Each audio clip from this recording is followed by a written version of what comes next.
ఇక గత 2 రోజులుగా ములుగు జిల్లా వాజేడు మండలంలో కురుస్తున్న వర్షాలకు వాగులు వంకలు పొంగిపొర్లుతున్నాయి.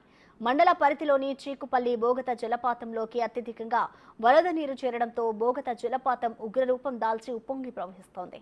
నీటి ప్రవాహం ఉధృతంగా ఉండడంతో ఎలాంటి ప్రమాదాలు జరగకుండా అధికారులు ఆంక్షలు విధించారు. జలపాతం వద్దకు పర్యాటకులను అనుమతించడం లేదు.